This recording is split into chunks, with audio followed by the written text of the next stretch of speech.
Hello friends. आज जिस TDL की मैं बात करने जा रहा हूँ वो एक काफी अच्छी इंपॉर्टेंट टीडीएल है। अगर आप मल्टीपल कंपनी में डाटा मेंटेन करते हो तो उस कंडीशन में अगर आपको आउटस्टैंडिंग अगर सारी कंपनियों की एक साथ निकालनी है तो उसके लिए ये टीडीएल है।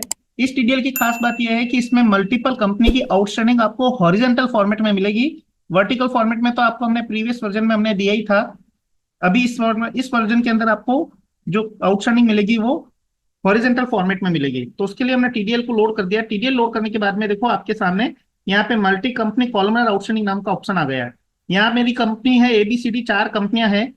अब मैं अगर यहाँ पे देखो, जैसे मान लो मैं सैंडी डेप्टर या क्रेडिटर कुछ भी फिल्टर लगा के रिपोर्ट देखना चाहता हूँ तो मैंने यहाँ पे एंटर कर दिया। आप यहाँ पे देख सकते हो कि ए बी सी डी उनके सारे कंपनियों के डेटा यहाँ पे ओपन हो चुके हैं।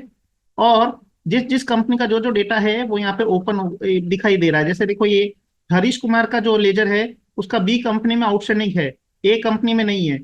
इस तरह से जिस जिस कंपनी का जो जो आउटस्टैंडिंग होगा वो उसमें आ जाएगा। अगर मान लो सिमिलर नेम है, जैसे देखो हितेश अग्रवाल का ए कंपनी में भी डेटा है, ए कंपनी में भी आउटस्टैंडिंग है, और बी कंपनी में भी है। ए कंपनी में इसकी 11,000 रुपए की आउटस्टैंडिंग है और बी कंपनी में इसकी 77,000 रुपए की आउटस्टैंडिंग है। और टोटल आउटस्टैंडिंग इसकी 88,000 रुपीज की हो गई। तो इस तरह से यहाँ पे हमारे सामने मल्टीपल कंपनी की चॉइसेस के साथ में हम मल्टीपल कंपनियों का हॉरिजॉन्टल फॉर्मेट में एक साथ आउटस्टैंडिंग देख सकते हैं। हमको ये देखने में भी इजी रहता है। वर्टिकल फॉर्मेट में हम आउटस्टैंडिंग देखने में प्रॉब्लम होती है।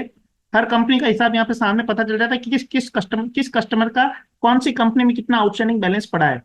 तो इससे हमारा ये काम इजी हो जाता है। और यहाँ पे जब आप एंटर प्रेस करोगे तो आपको सॉरी, यहाँ पे बिल डिटेल्स जो आपके सामने आ रही है ये पेंडिंग डिटेल्स की आ रही है कि टोटल आउटस्टैंडिंग पेंडिंग कितनी है।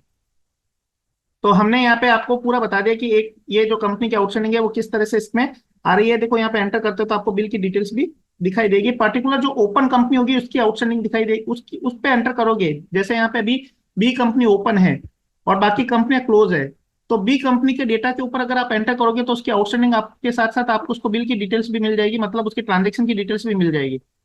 तो यहाँ मैंने आपको ये सारी चीज खोल के बता दी है। अभी मैं अगर एक कंपनी पे करूंगा तो इसकी डिटेल्स यहाँ पे नहीं दिखेगी, लेकिन इसकी आउटस्टैंडिंग हमको सामने दिखाई देगी। तो इस तरह से इस टीडीएल के थ्रू हम मल्टीपल कंपनी को कॉलमनर फॉर्मेट के अंदर आउटस्टैंडिंग देख सकते हैं। अब इसके अंदर आप पार्टी का फिल्टर लगा सकते हो और ग्रुप का फिल्टर भी लगा सकते हो।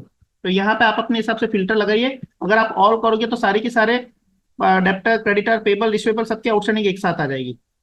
तो यहाँ पे जितनी कंपनी आपने ओपन की उतनी कंपनियों के यहाँ पे कॉलम बन जाएंगे और ऑटोमेटिक उसकी आउटस्टैंडिंग आपके सामने आ जाएगी।